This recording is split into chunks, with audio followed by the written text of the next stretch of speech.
And we should be live, but I'm just gonna wait and check. I can see Nathan's in the chat, ready to go. We are waiting. Hello Nathan, if you can hear me. We're gonna be streaming some Final Fantasy 16 on day 1 of release. As soon as I get the go ahead that we are indeed live, because that would help, wouldn't it? Jasmine's waving as well. Let me know if I'm live. I think I should be, but I mean, this is a pretty intense image we're looking at if we are live, and it looks like we are. Cool. Hello guys, Aaron here from the Mirror Gaming. As mentioned, going to be streaming some Final Fantasy 16 today. It is day 1 of the release, and we're starting from the very beginning of the game. So Jasmine says you are indeed live, so does Nathan. Happy days. I must have sounded like a right miserable so-and-so up until there. But it was my pleasure to be there with you today. Let me know how levels are doing, if everything sounds okay. And yeah, I'm excited to be streaming for the first time in a little while. Trying to think of what the last game was that I streamed. It couldn't have been. It would have been Diablo 4 beta, is what I would have said. Would have thought. So, but no, Final Fantasy 16 out today. And obviously, anybody who's played the demo, would be is already familiar with this section of the game. I am permitted to stream a little bit later, but basically, how the stream's going to go, guys, is I'm just going to skip through every cutscene that most people would have already seen with the Final Fantasy 16 demo that's out there. So, if all goes to plan, I think it'd be about an hour's worth of demo content. Then everything should be fresh from what you haven't seen before. But as you can see, action is kicking off big time. Fire econs are going at it. Everyone's going, what's an econ? But I hear some people, I think they actually call them icons in game, but it's spelled E-I-K rather than I-C-O-N. That's very confusing. There's a fire in Clive's eyes, don't you know? But yeah, my review for this game is live now on the channel. You can go and check it out. You can either read that at Mirror Gaming, or you can, after we're done with this stream today, you can pop on over to the video on the channel and get my full thoughts on Final Fantasy 16 on PlayStation 5. This is a PlayStation 5 exclusive game, at least until December this year. That's the official word, throughout the whole of 2023. So it may come to Xbox and PC eventually. I'm almost certain it will come to PC. But if it's anything like Final Fantasy VII Remake, that game still hasn't come to Xbox. And it's a bit of a mystery, actually, in the industry. Like, why can't people on Xbox play Final Fantasy VII? But yeah, thanks. We're going to jump around in the timeline a little as part of this demo. Demo? This is the full game. And yes, we do play as a character called Clive. But as I said, we're going to be skipping these cutscenes. I'm just going to rattle on through as quick as I can, so we can get to the good stuff and take you beyond what you would have seen in the demo, hopefully. And because this is a new save, I need to I need to adjust the sensitivity on my camera at some point. JD's in the chat, says the demo was spectacular. I'm not going to lie to you. It is a spectacular demo. So we're going to relive those demo events very briefly with me today. I would jump us further into the game, but unfortunately I am beholden to the Square Enix gods. They personally called me and said, Aaron, you can't show past this point on this day. Which is a little strange considering that everybody has the game now, and I'm assuming that you'll get people that are streaming this game for 24 hours, but hey. Nathan says, find it hilarious that the main character is called Clive. Not sure why. I mean, Clives exist. You know, Clives are people too. Clive Owen, you know, relatively successful Hollywood movie star. JD Incinerator says, though I have to admit I would have liked a bit more vibrancy, but that's a nitpick. Do you mean vibrancy in just the world? Or, because the game, it gets quite colourful when you unlock more icon abilities. You know, you're unlocking fire icons, wind icons, lightning icons. I need to be better about calling them icons and not econs, because I think in my video review I even call them econs. So yeah, I'm literally skipping every cutscene until we get past this demo content, guys. But yeah, not very vibrant in this opening location, I'll admit. Very sandy.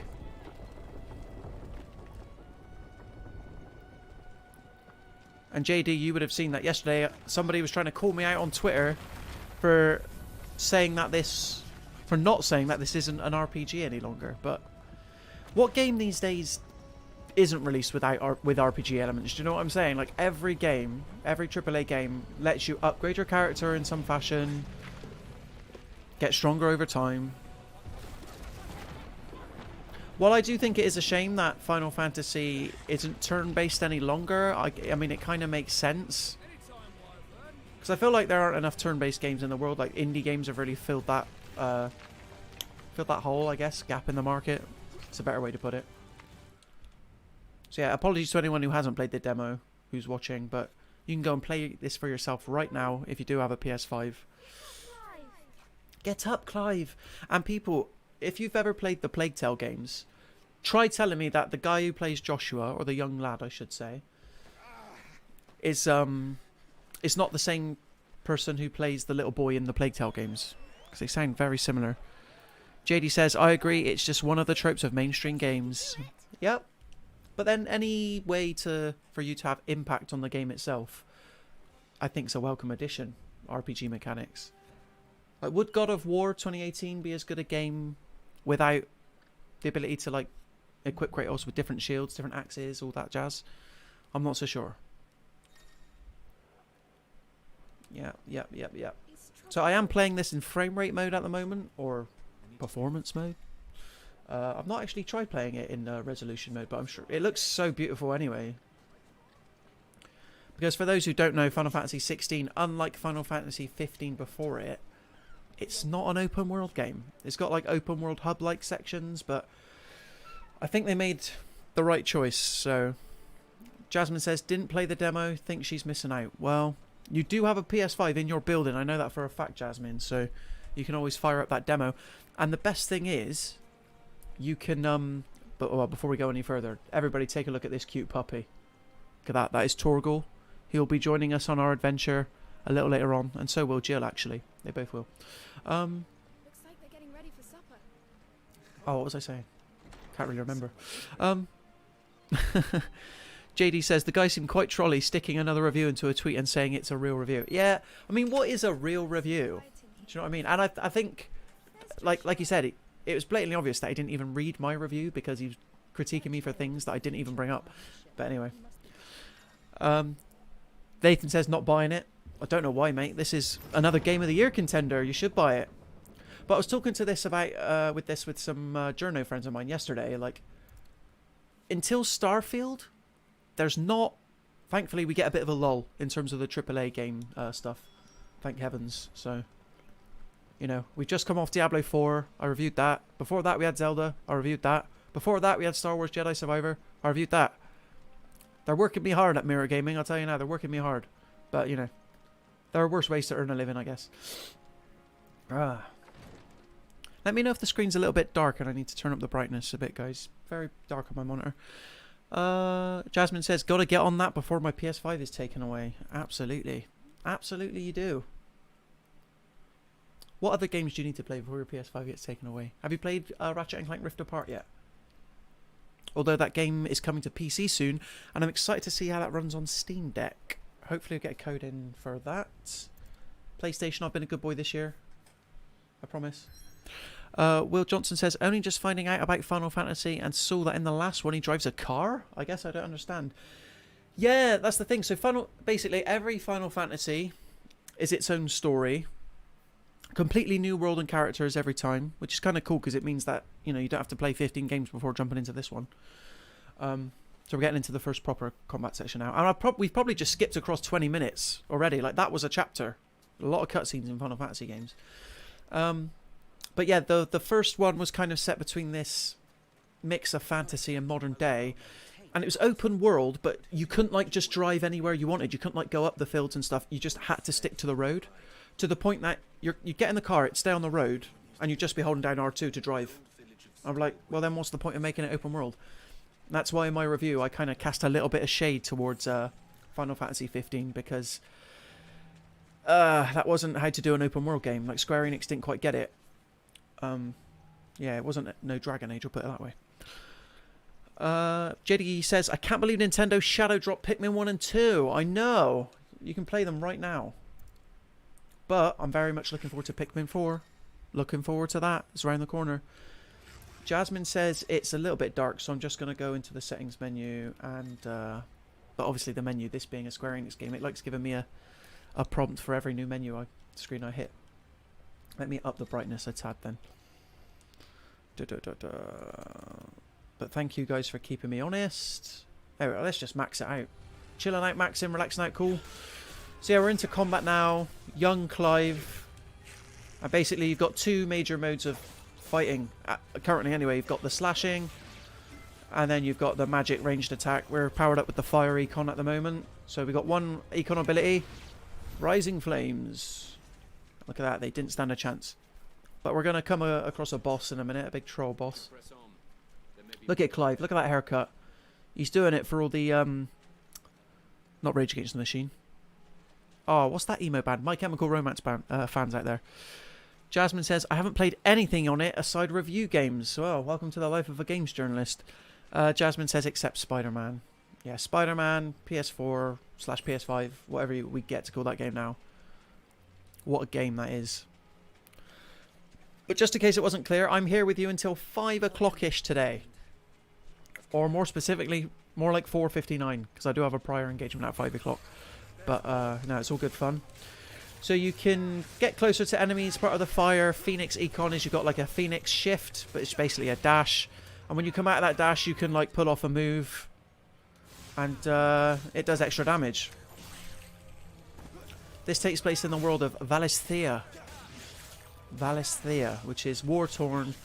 And basically certain people in the world, people like Clive here, they're born with like god demons inside them, known as icons, that give them special abilities. Look at that, a goblin mugger. It's not enough for him to just be a goblin, but he wants to try mugging you as well.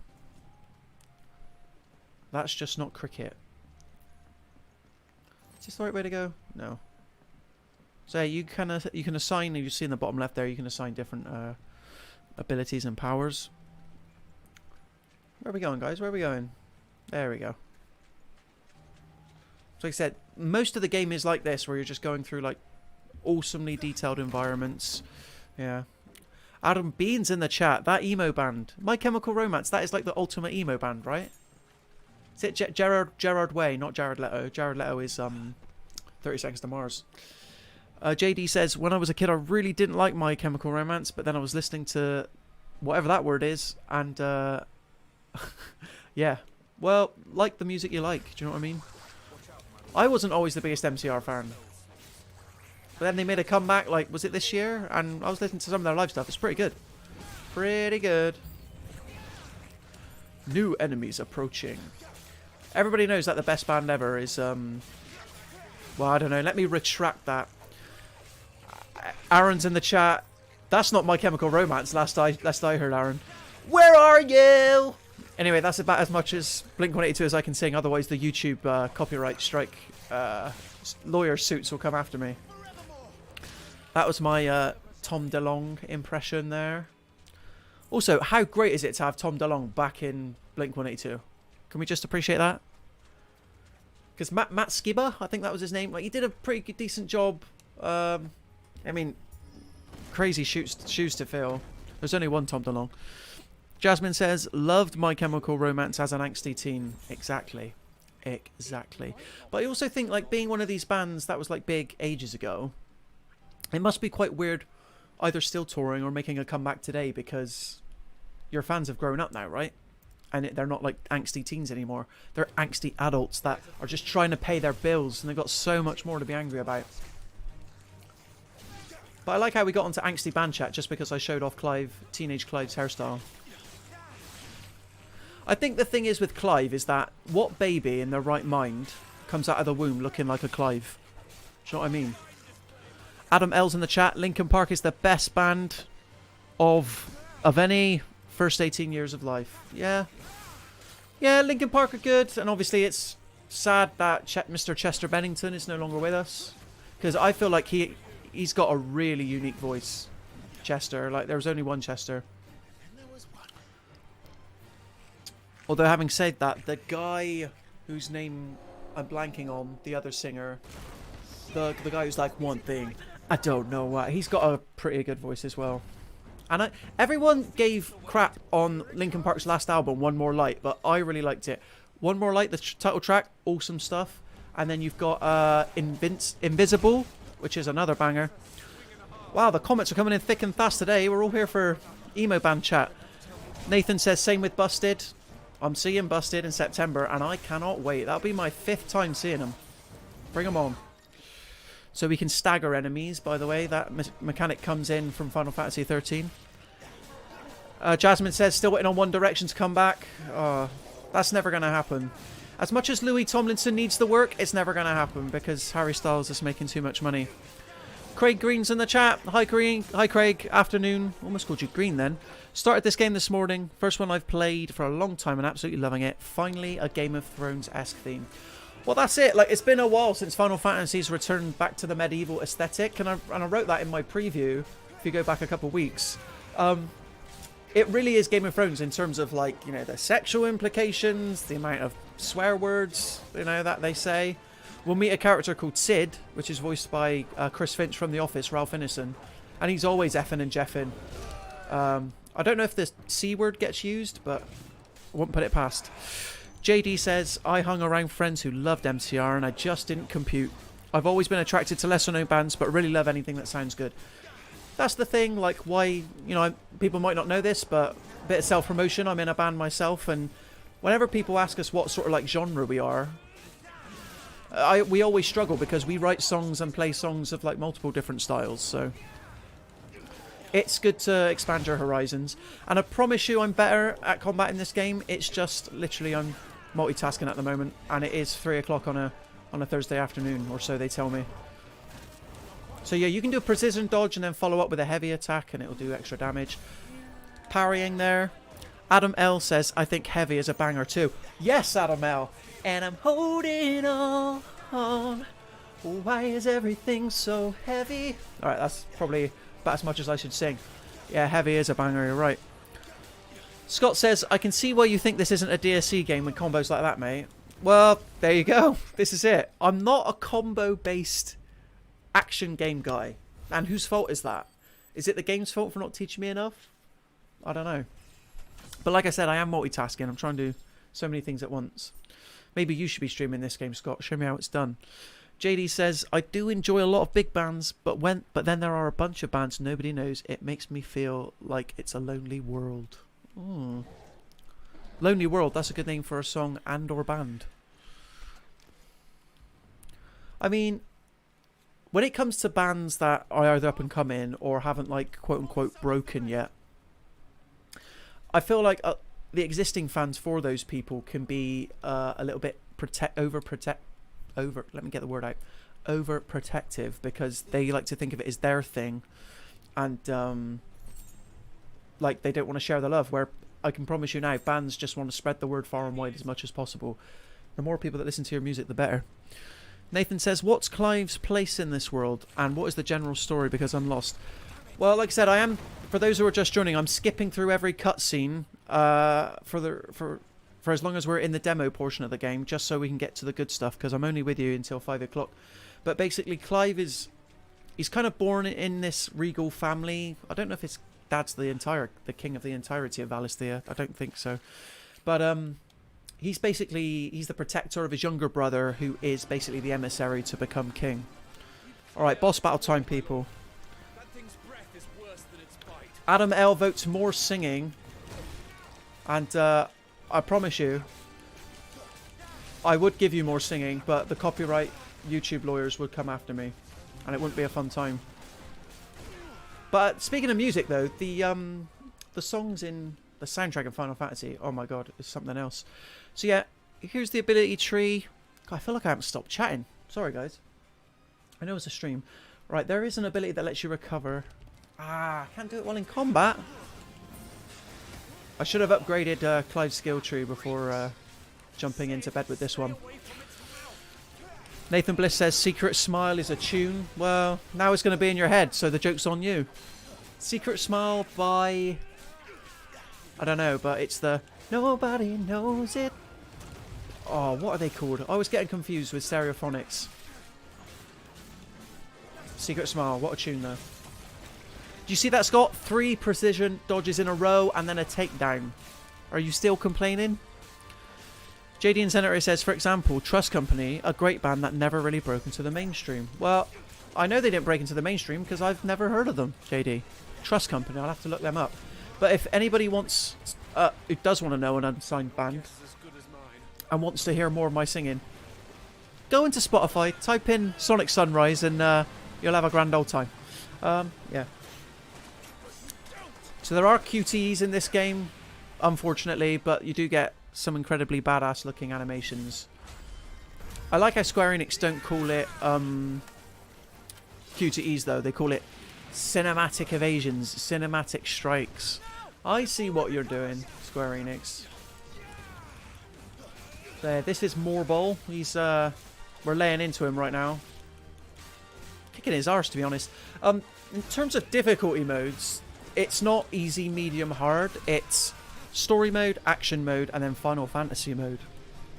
We're playing in action mode at the moment, so thought I'd give myself a bit of a challenge. QTs or QTs, says Nathan. Well, neither, because it's QTEs, if you can believe it. Quick time events. Popularised by which game? If Scott's in the chat, he'll know. It was remade earlier this year. A little game, as far as I know, called Resident Evil 4. What a banger. 5 out of 5, Mirror Gaming. Adam L says, sing your band's original stuff, no copyright lawyers. Well, that is true. That is true. But then, you know, you're not going to know it. You put me in the awkward position. Come to a gig, go to Spotify, and then you'll hear some original bangers. JD says, is there anything I can do to help Sonic Sunrise? JD, spread the word. Spread the word. Share our music online, but you don't... I don't want you doing it just because of me. If you like the music and you like what we're about, go for it. Don't do it because you feel like you have to. Actually, I have it on good authority with Nathan Bliss, gaming editor, in the chat that Sonic Sunrise have been tapped to write the official Mirror Gaming theme tune. So, you know, keep an eye out for that. Now for the final push, my lord.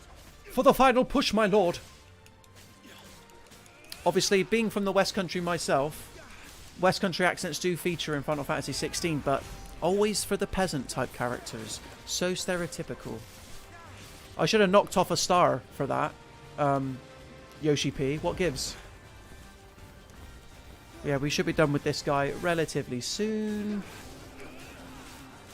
Dude, we're not looking bad for time. 20 minutes, and then after this, there's basically one more gameplay sequence, and then we're out of the demo. Whoa. The demo's about 2 hours, but it was so awesome seeing people enjoy the demo so much online in the lead up to launch. It was such a smart move by Square Enix. So the demo is what we got to play in advance at the preview session.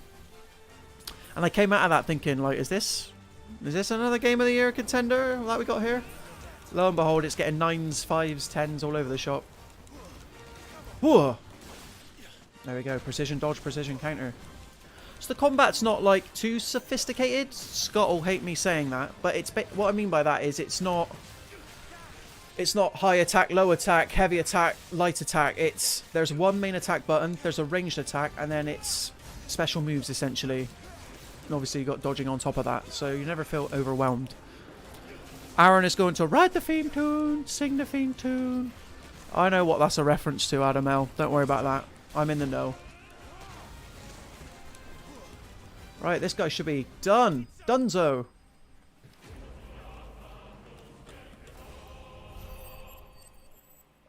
The Final Fantasy victory theme obviously returns. And we're leveling up. There you go. That was a little sing-song for you.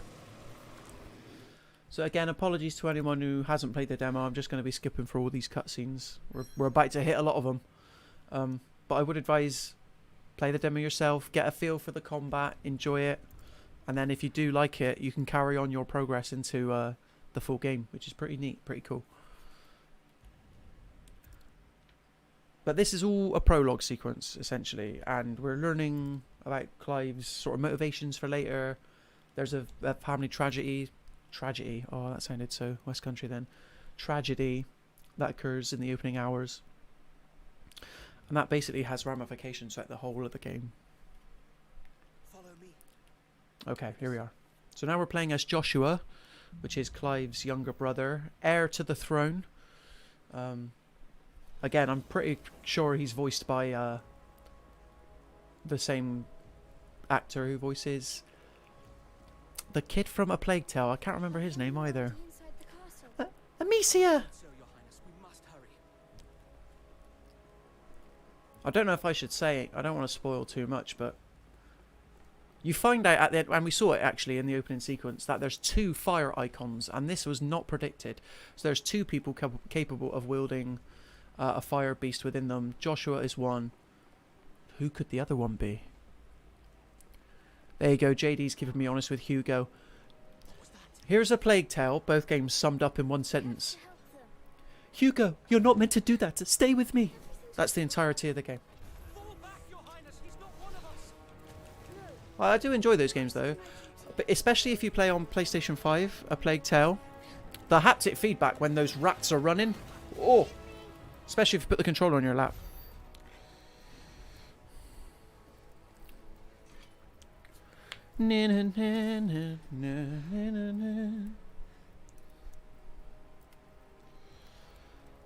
So Joshua is he's trying to escape the castle because evil enemy forces, a faction has betrayed the king, and we got to get out while the getting's good. JD says Joshua reminds me of Oliver from Wrath of the White Witch a little bit. Yeah, but Oliver could like stand up for himself. Do you know what I mean? And he had little Drippy to keep him company. Welsh Drippy. Which, when I found out wasn't voiced by Rod Gilbert, that blew my mind. Because he sounds so much like Rod Gilbert. Damn it. The bastards are Come on, Joshua. Why would the Empire do this? They're our allies.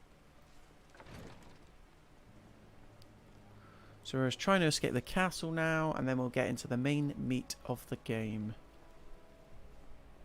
Now, I've not played the demo, but JD's in the chat, but I know vaguely when it ends. Is it when the title card drops? Is it when Final Fantasy 16 appears?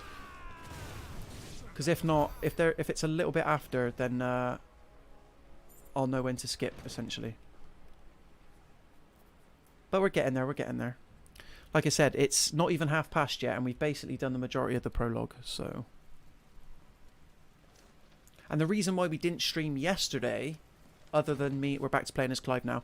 The reason we didn't stream yesterday is because all we were able to stream on the day 0, prior to release, was the demo content. Whereas that's not the case today.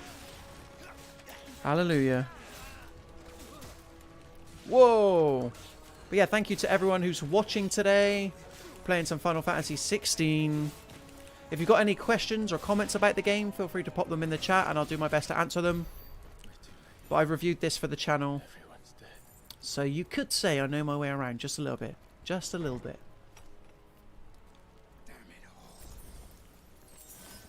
But what do we think about the graphics, guys? Like, I think like Final Fantasy 15 was a pretty game, from what I remember. That came out 8 years ago, 2015. I remember that being a massive deal at the time. JD says, I'm not sure about where the demo ends exactly. That's fine. I think as soon as we're back to adult Clive, I'm going to take it seriously. Once we're out of this prologue section. I definitely need to unlock some more maneuvers using my skill points, though. Not using my Rising Phoenix attack enough, either. That's them done. Are you alright? I'm fine. It's my father and Joshua I'm worried about. We should head back. You should be worried. You should be worried. Will Johnson's in the chat. Hi, Will. He says, what do people eat in this world? Well, there are these giant yellow birds known as chocobos, and they do tend to appear in every Final Fantasy game. So, like, if they're like the chickens of Final Fantasy, even though they're a lot bigger. So I imagine everybody just sits around eating chocobos all the time. But, like, Everybody drinks and eats health potions as well. Selena's in the chat saying, this shadowing in this game is so well done. Yeah, in terms of the lighting, it's incredible, right? Stay still! There you go. Got to get your dodges correct, otherwise this guy will wreck you. But I tell you what, Final Fantasy 16, it's like not short on boss battles. I'd say at least like once per hour you're coming up against a mini-boss of some sort. Let's do... Oh, he's going to go again on them for a second, I thought. Final Fantasy 15 released in 2016. Ah, I thought it was 2015. That's my bad. So 7 years. Still a long time though. And obviously, the main creative forces behind this game are the creative forces behind Final Fantasy 14, which is the wildly popular MMORPG, which is still going to this day. But I've never played. I struggle to find enough time to play the games that I want to play now, so you think I'm going to sign up to an MMORPG? I don't think so. Have at him, Clive! We will, don't worry about that. He's staggered. So you can see underneath his health bar, he's got a stagger meter, and we basically get free reign on him until it refills. Ooh. After we finish this boss, mini-boss, then there's like a cinematic battle, and then we're out of the prologue. So thanks for everyone for bearing with me. Ooh. Let's use a high potion for that one. Again, Scott was having a go at my combos earlier, but I've really only got 2 attacks at the moment, and that is ranged melee and Rising Flame. So I don't know what your beef is. And can you tell that I'm not letting that go? Oh. Oh. JD Incinerator says, and yeah, Uncharted 4 is over 7 years old. So Uncharted 4 is? Was that 2015? Oh my god. We're getting old, guys. The OGs. Who was there for the PS3 generation? Infamous, Killzone, Resistance. That's what I'm talking about. And the bad Final Fantasy games like Final Fantasy 13 and 13-2. Where you walk down a corridor, then do a battle, then do another corridor. Wow, that was amazing. How far we've come. Sorry, I know we got some comments in the chat at the moment, but I am focusing on not dying. There we go. Adam L says, but a chocobo is a producer of chocobo eggs, so eating them would not be economical. I wonder if people of this world have considered this and eat the eggs instead of the birds. Adam, spoiler alert, chickens lay eggs here on Earth.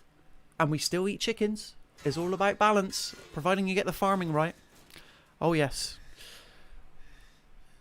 JD says, no, Uncharted 4 was 2016 too. Ah, okay, right. So what games came out in 2015 then? Why is that date in my head? So, they sent in the dragoons. Imperial vipers. Do they really need to invade us? Sorry, this is important research I'm doing. 2015 games. Let's have a little look, see. Fallout 4, Rocket League, Metal Gear Solid 5, The Phantom Pain. Okay, now we're cooking. The Witcher 3, Wild Hunt. All right, we're almost at the end of the prologue, people, and I'm with you until 5 o'clock. Here we go. So basically, unfortunately, again, go and play the demo yourself if you've got PS5. Clive and Joshua's dad has just been, unfortunately, unceremoniously killed by the head of the rogue faction. And that's caused Joshua to turn into a giant phoenix because he can't control his anger, and that is who we are playing as right now. Oh. Yoga Flame! Yoga Flame! Nathan says, almost like Chocobo is another name for chicken. That's what I'm saying. The only difference... In fact, I'm pretty sure chickens exist in the world of Final Fantasy 16 as well, because you do visit farm areas. Chocobos are like a combination of horses and chickens, because chocobos are obviously big enough that you can ride them. To the extent that... Was it earlier this year or last year that there was literally a game called Chocobo GP? Like Chocobo Racing Grand Prix.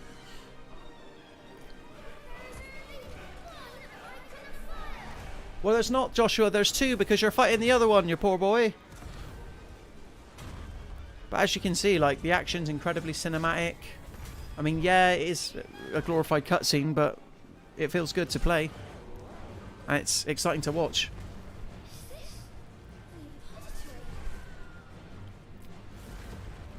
Yeah, it's kind of weird, this like location we're in at the moment, isn't it? It's kind of like nothing space.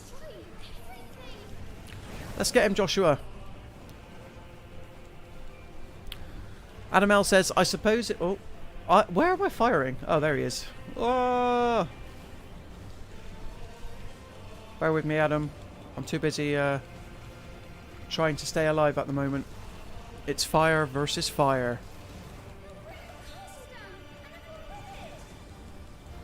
Don't let him, Joshua. I'm doing like no damage right now as well.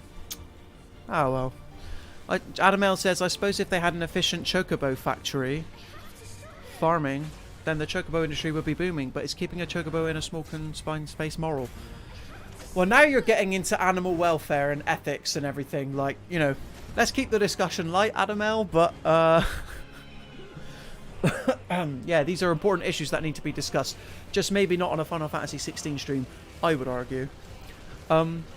Nathan says this is giving off severe Balrog vibes, this. Yeah, it really is. Like, just as much as the Game of Thrones comparisons, it pulls a lot from Lord of the Rings. So... imagine if Gandalf turned into a giant phoenix and started fighting the Balrog, you know, at the end of Fellowship. That's essentially what we're playing right now. Oh! The dodging feels so good in this game, like when you can pull it off correctly.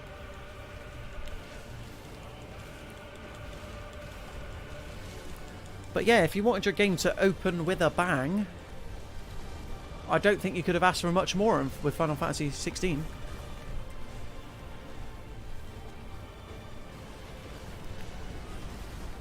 Oh, the action is...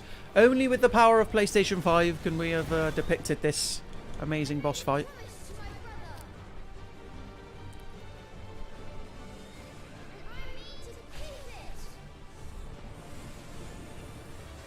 Honestly, watching this, replaying this battle, knowing what I know now about later on in the story, it's it carries a lot more meaning and weight.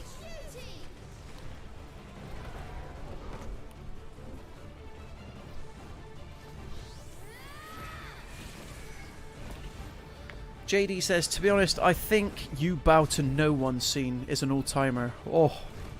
Oh. So good. You bow to no man. Is it no man or no one? Yeah. Whoa! Yeah, I'm always up for Lord of the Rings chat. We talked about Lord of the Rings when I was streaming for Resident Evil 4. Here it makes more sense, I guess, because we are actually playing a fantasy game. Adam L says, how would you prepare your chocobo? I would go for a lightly spiced breeding and put through an air fryer for 12 minutes at 180 degrees, served with a side salad. Wow, I can tell this is something you've thought about a lot.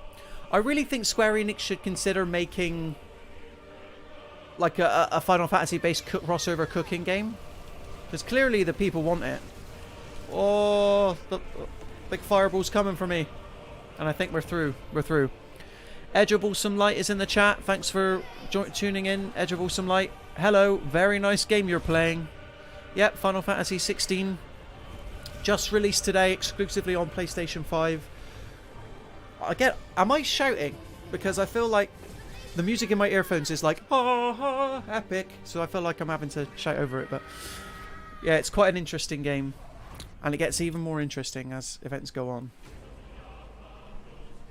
You can't really fail that boss fight, just in case it wasn't already clear. How would I prepare my chocobo, though? Obviously, you want the feathers plucked. You'd want to rub in a bit of like honey. Honey glazed chocobo is what I'm feeling. And we're gonna skip that cutscene because nothing nice happens in it, actually.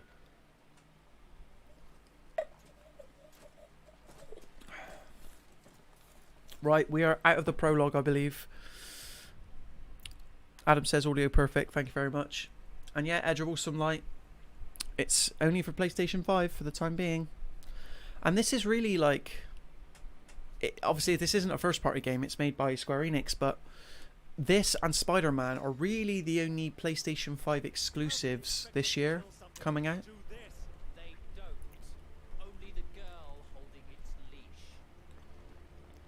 Whereas last year we had Horizon Forbidden West and God of War. Bit disappointed we didn't hear anything about Ghost of Tsushima 2 at the recent PlayStation Showcase Direct. Edge of Light says, that's incredible. I've watched the scenes now here and it looks impressive. Well, that's it. Edge of Awesome Light, do you have a PlayStation 5? Are you able to enjoy this yourself? Maybe add it to your birthday list or your Christmas list. JD Incinerator says, did you say earlier you had been overly busy with reviews? I wouldn't say overly busy. It's just there's been a lot to cover. Like, it's been the first half of 2023 has no chill, essentially, in terms of like big AAA games. Like, I keep saying on Twitter, and I'm surprised I'm not hearing more people say about this, I think 2023 could go down as one of the best years for AAA games in like quite a while. At least since like the likes of 2015. Like Star Wars, Zelda, Starfield's coming this year, Final Fantasy 16, Diablo 4. Like, the hits, they don't stop coming. As a band once said, they don't stop coming and they won't stop coming. Hit the something, hit the ground running. Edge of Light says, well, okay, yeah. But regardless of if you're planning on picking up Final Fantasy 16 or not, it's a pleasure to have you watching along with me. Don't worry about that. Here we go. So yeah, we're back to the present day now. Adam L says, I wouldn't mind Spriggan Curry. Spriggan Curry? Is that... What enemy is that in the game? Yeah. What about Morbol Jam? Ooh. Let's make some Morbol Jam. Put that on toast. JD says, I had F123, Layers of Fear and Story of Seasons to review in a short window of time. I initially wanted... Oh, only wanted F123. Yeah, we reviewed F123 on the channel. Our gaming editor, Nathan Bliss, did that. Gave it the full 5 stars. He was really impressed with it. And I believe it was earlier this week that he actually streamed some F123, actually in his rig, whilst trying not to die of heat exhaustion. We end this quickly.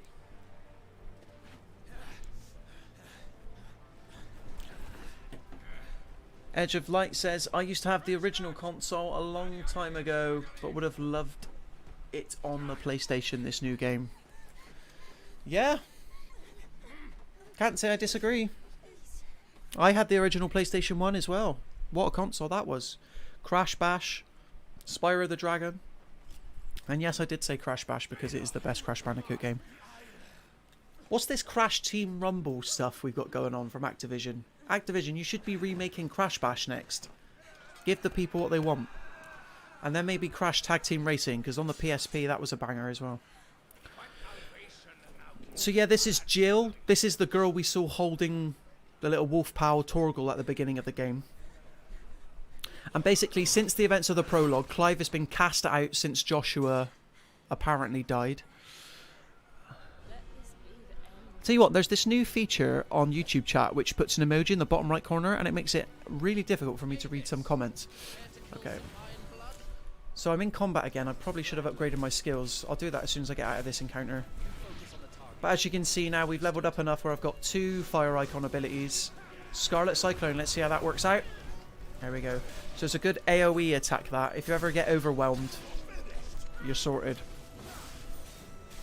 Oh no, we've got a battle against our former friend. That happens quite a lot in this game, I will say. Nathan says, we've seen Jill, where's Jack? Well, he's probably still up the hill if I had to guess. Know what I'm saying? But I appreciate, I'm here for the dad jokes. Absolutely 100% here for the dad jokes. Oh, I'm getting my arse kicked today. So if you can't already tell, she's got the ice icon within her. And the ice icon's called Shiva. Like, we're not meant to know this is Jill yet, but if you've been paying attention, which I appreciate has been very hard to do on this stream because I skipped all the cutscenes in the prologue, you know it's her, you know. No, I need to unlock that ability. Oh! Maybe I should have just put this on story mode. That way I wouldn't feel like I need to pay as much attention to the combat. JD says, well, Aliens Dark Descent is out with relatively no hype compared to when it was announced. Yeah, I said this the other day. I was like, do people even know that there's like an Aliens game coming out? I really feel like people have just lost all patience with the Alien license IP, because like even Alien Covenant didn't do well, neither did Prometheus obviously, and apparently there's an Aliens TV show in development. We'll see how that goes. The last great Alien game was Alien Isolation, back on the PS4, which I believe was 2014. And it actually has a really good Nintendo Switch port, like one of the better ones. I didn't mind Aliens Fireteam Elite, but I thought it was a bit too punishing with its checkpointing system. Like, you would get all the way to the end of a mission with friends, then you just get so many Xenomorphs overwhelm you, and get sent right back to the beginning. Not fair. Who asked for Aliens Dark Souls? Not me. It's alright, Jill, don't worry. Wow, I am really doing bad. Nathan says the boss's health here is never ending. Yeah, if I was paying a bit more attention, I was doing better with my combos, it wouldn't be as bad. But the idea is to get the stagger meter down and then just unleash ham. That's what you probably want to save your icon abilities for. Is for when the enemy's staggered, because it deals extra damage when they're staggered. Again, as good as the ranged attack is, like, it doesn't really do much. And even when you unlock the ability to like charge up the attack, you leave yourself open. But she's I won't say she's dead now, she's unconscious.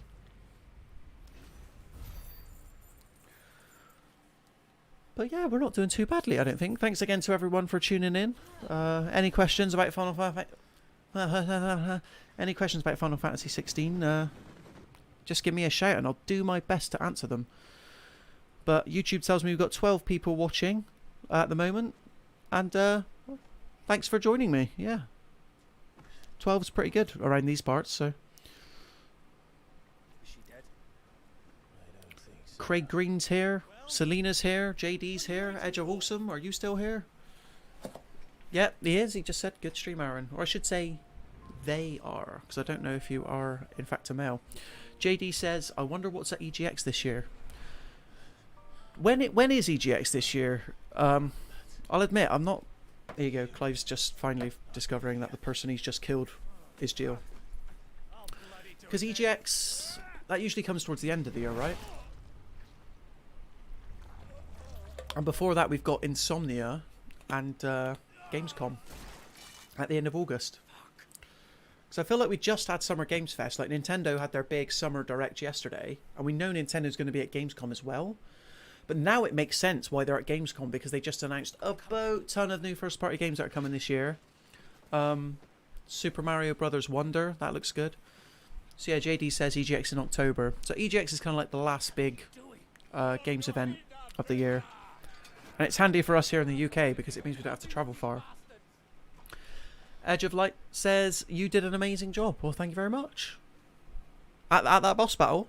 Or just generally in life? I'll take the compliments. I'll take the compliments.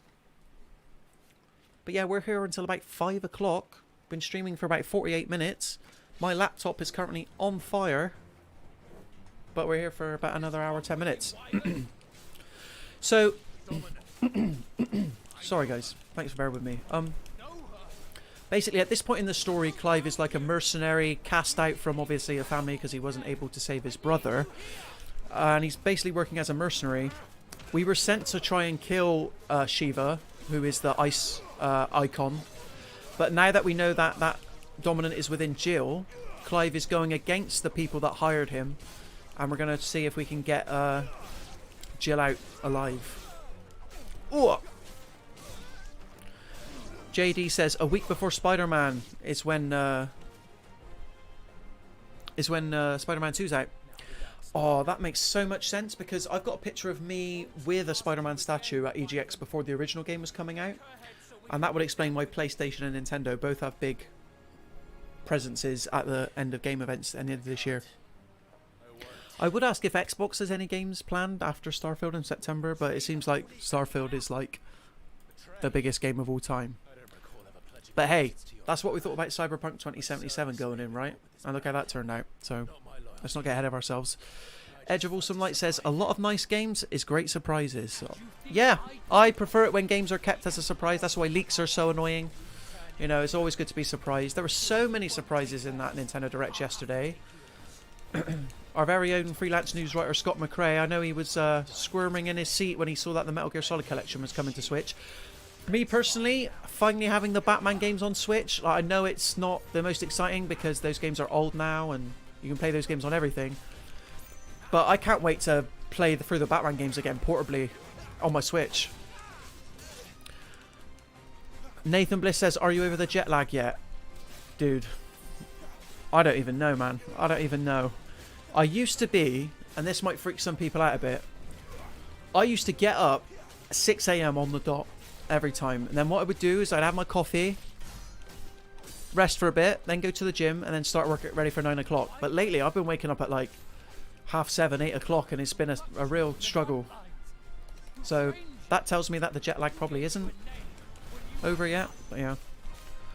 Anyway, what games are we most excited for towards the end of this year? Put it in the chat what game you're looking forward to most. Be that something we saw in the Direct yesterday, or something from Xbox's showcase. Like I said, Xbox haven't got a lot of new stuff coming this year other than Starfield, but they look to have a very strong 2024. And I'm still not sure if Final Fantasy 16 is ever going to come to Xbox, because Final Fantasy 7 Remake hasn't yet. Even though they got Crisis Core. Because Nintendo Switch got Crisis Core as well.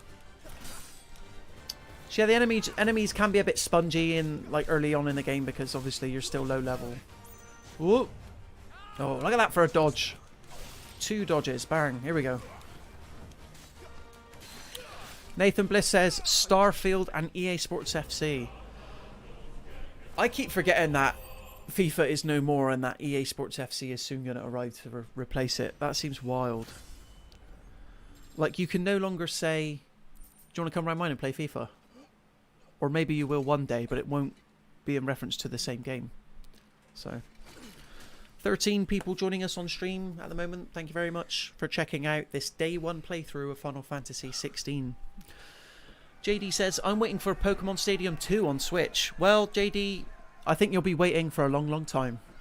Because I was thinking about this yesterday during the Nintendo Direct, because they opened with the Pokemon Scarlet and Violet DLC. And my god, I just do not care about Pokemon anymore. Since the jump to Switch, like, Game Freak have, in my opinion, obviously, this is my personal opinion, they've just dropped the ball so far with Pokemon. Absolute. Oh, I'm going to say it, Pokemon is garbage now. The last good Pokemon game was Pokemon Sun and Moon for the 3DS. Adam L says, I'm still waiting for them to fix Mount and Blade Bannerlord. Ooh, what sort of game is that, Mount and Blade Bannerlord? Is that like, sounds kind of like real-time strategy-esque. Anyway, this is our introduction. We're about to be introduced to one of the best characters in the game, Cid, played by Ralph Ineson. And anyone who's played Diablo 4 earlier this year, he also played Lorath in Diablo 4. But you'll recognise his voice as soon as he comes on.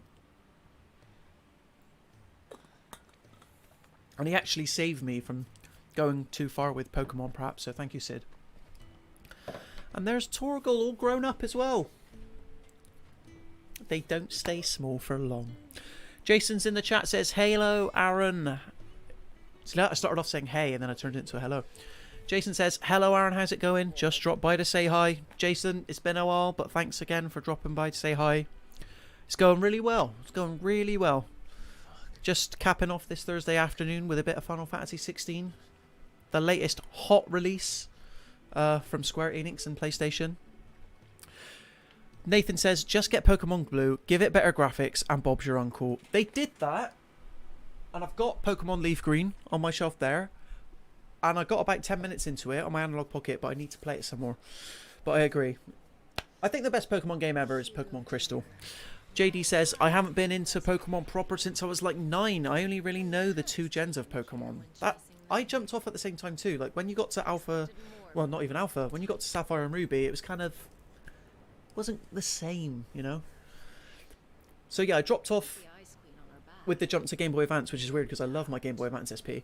And then I came back on the 3DS era, and I've got really fond memories of putting too much time into X and Y in the University Common Room. Like, I should have been revising, I should have been studying, but Pokemon X and Y just come out. Oh, what a time to be alive that was. Edge of Awesome Light says, I was just still been openly waiting to check out nice new game releases and don't know any new ones that came out from where I am in Sydney. Oh, so you're based in Australia, you're based down under, Edge of Light. I tell you what, at the moment I'm very jealous of your weather because it is baking here in the UK, and I wish it was cooler. But as far as I can tell, this game is available in Australia as well. Yeah, like global game releases are a thing. Jason says, how's the game so far? Is it good?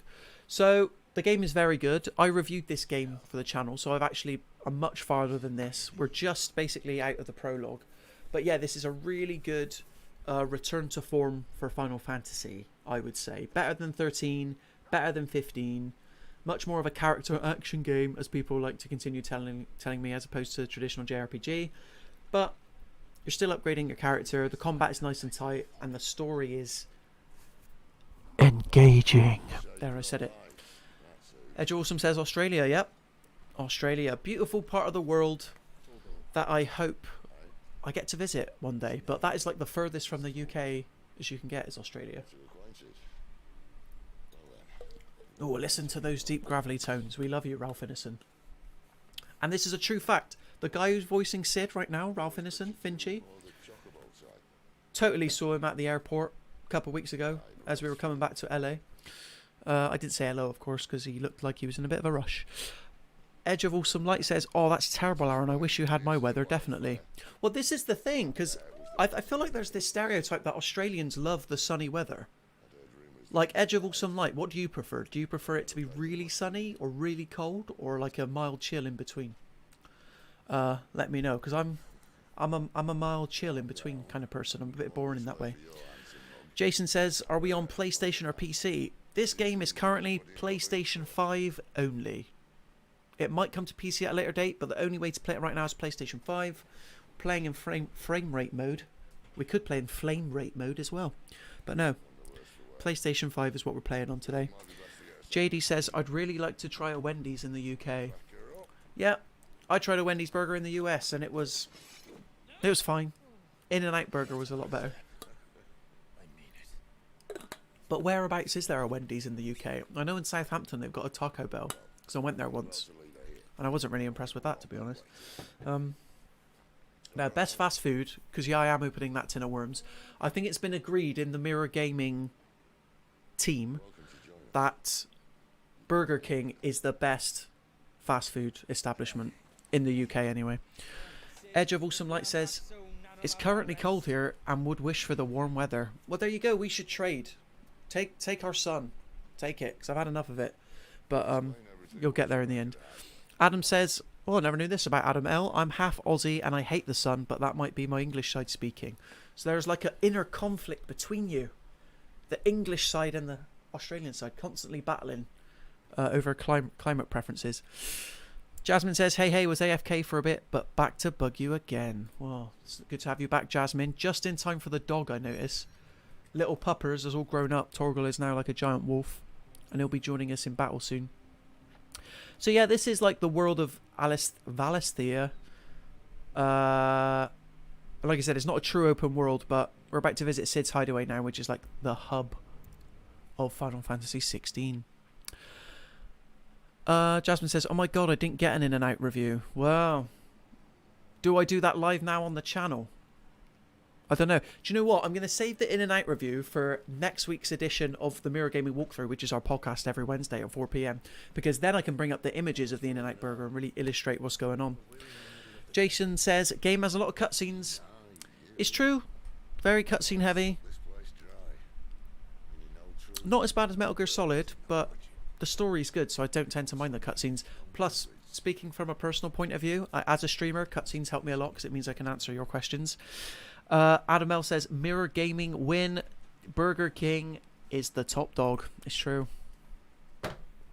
If I had a mic, I'd drop it. Burger King is like the best. The only problem with Burger King is the price.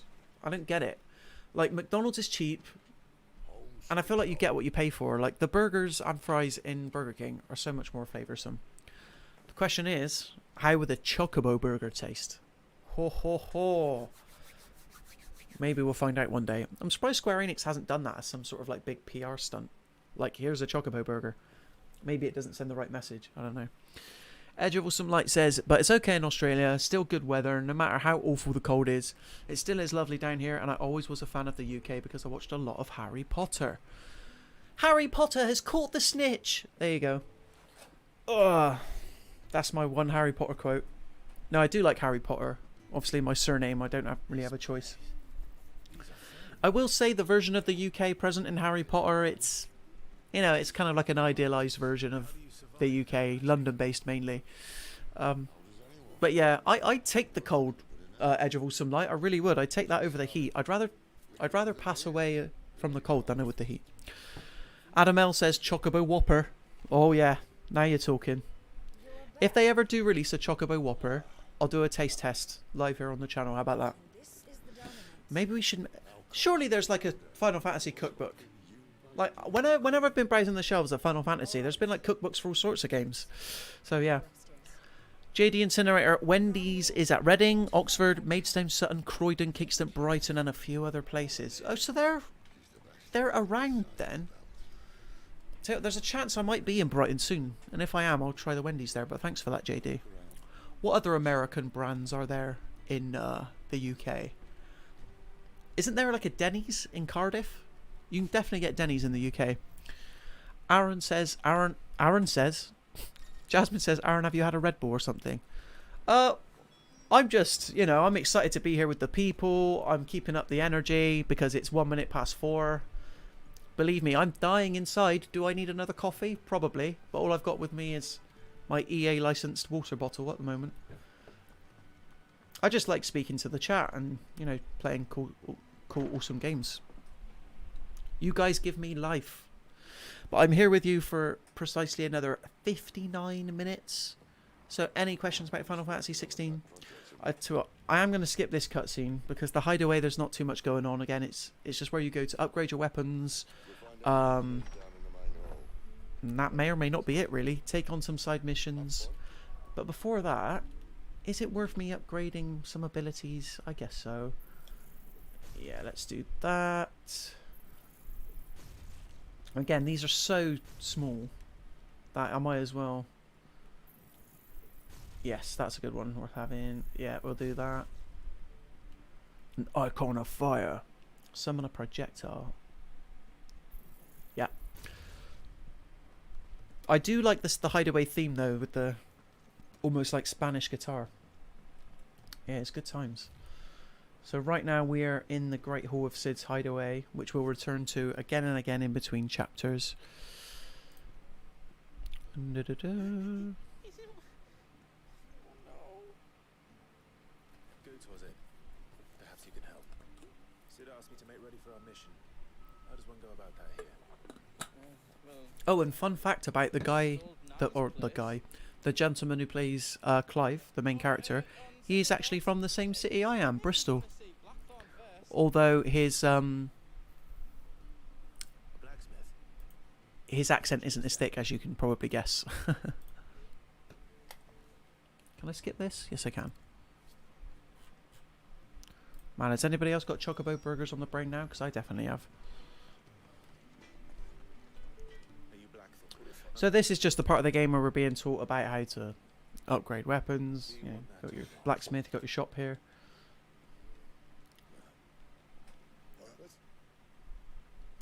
But is everyone liking what they've seen of Final Fantasy 16 so far? Do you plan on picking it up? It's a lot of game. Like, the campaign alone can be upwards of 30 hours if you want it to be, depending on how many side missions you do. JD says, I'm addicted to Taco Bell. Maybe I just had a really bad Taco Bell, or maybe I ordered the wrong thing. Do you know what I mean? They've just opened one up near where I am, so I probably should give it a go. Nathan Bliss says Burger King is the king. Well, clues in the name. What can I say? And then Nathan Bliss says, also there's a Taco Bell coming to the Midlands, and I'm very excited. What is this thing with Taco Bell, though? If I wanted a taco, I wouldn't go to Taco Bell. I'd go to like a proper Mexican eatery. But I don't mean to yuck on anybody's yum. If you enjoy Taco Bell, go nuts. JD is a fellow Burger King fan again. Burger King fans rise up. That's what I'm saying. You know that meme from Arrested Development of David Cross's character, where he's literally in a crowd and he says, "There are dozens of us." That's us Burger King fans. Jasmine says Taco Bell is great. There's one in Bristol. Yep, that just recently opened. Who are these people? That just recently opened. I haven't had a chance to give it a go yet. I need supplies. Scott Ponton says, got it and played it over lunch, waiting for work to finish. Loved what I played. Well, I'm glad you're enjoying it, man. Got a question for you though, Scott. Did you play the demo in advance of the full game coming out? And if so, was it a relatively straightforward process to import your save into the full game? Let's get ourselves a new sword. That's all. JD says Taco Bell has a Crunchwrap Supreme, and I love those. Reminds me of when KFC had the Wrap Star.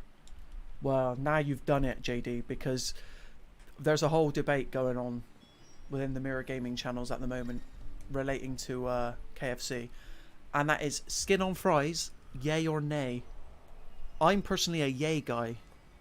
I like the skin on fries.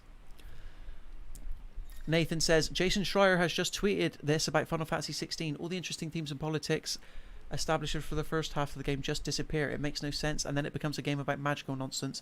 I'm still trying to sort out what happens. Unfortunately, this particular pivot to nonsense is far more egregious than any other Final Fantasy game.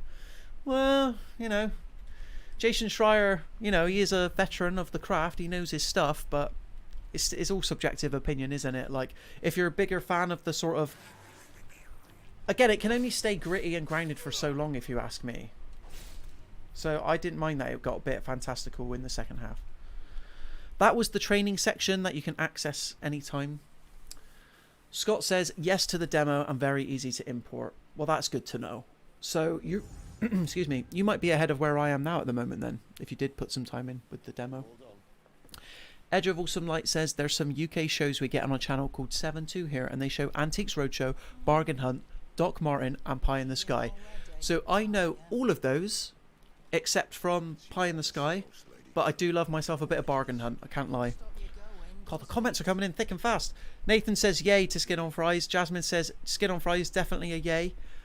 I thought Jasmine was against skin on fries, but you know. Ed Awesome Light says we get so much British shows on this channel. Adam says I bet it's Jasmine that doesn't like skin on fries. You can tell from her takes on anime. This is what I'm saying. This is what I'm saying. Jasmine, she doesn't like nice things. Like, particularly when it comes to food. I feel like I'm always battling her on stuff. Has anybody had a Ooey burger, by the way? Edge of Awesome Light says it's popular here. What, the British shows? Well, this is what I've heard about. Hold on, what am I doing? A second, I need to travel to the mission. This is what I've heard about Australia and Britain. Our sense of like comedy and humour is very similar. Because obviously there are a lot of expats in Australia, and a lot of people from Britain ended up in Australia by way of the colonies. I know that Fawlty Towers was big in Australia as well, so I don't know if you ever watched that, Edge of Awesome Light. JD says, I don't mind the fries, but can't be doing with all that sodium. I just want the twister and mini fillets. Wow, JD, I've never heard someone complain about the sodium content. Like, I appreciate you looking out at the calorie content, but it's not a case of I'm eating the skin on fries and I'm going, too much sodium. Too much sodium for my liking. Adam takes it back. Jasmine is just going off on one in the chat, basically. She's not even picky with food. I swear, Jasmine, that you said you didn't like the skin on fries on KFC. They used to be a lot saltier, the KFC fries, so... I don't know if sodium content relates to saltiness specifically, but obviously isn't salt sodium chloride anyway. Never better. That's my Clive impression. Hello there. We're actually going to get to fight with Torgal now, and he adds another dimension to the combat because you get to control him.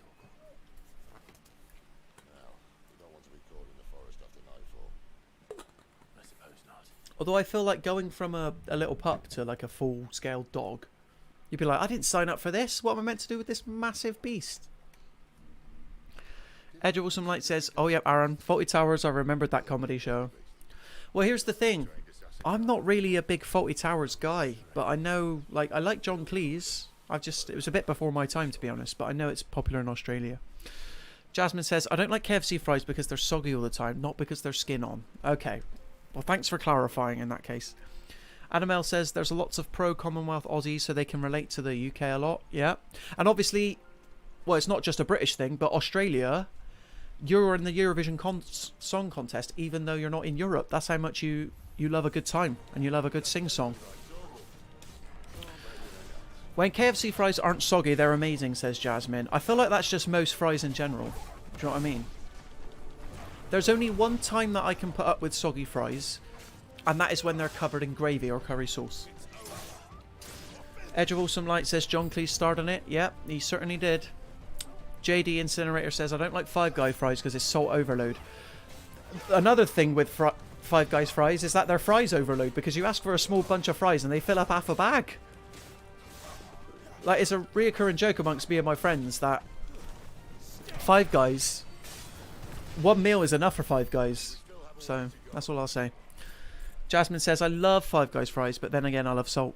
There you go, they got you covered. Okay, here we go. So you got McDonald's at the bottom, right? This is in terms of expense now and cost.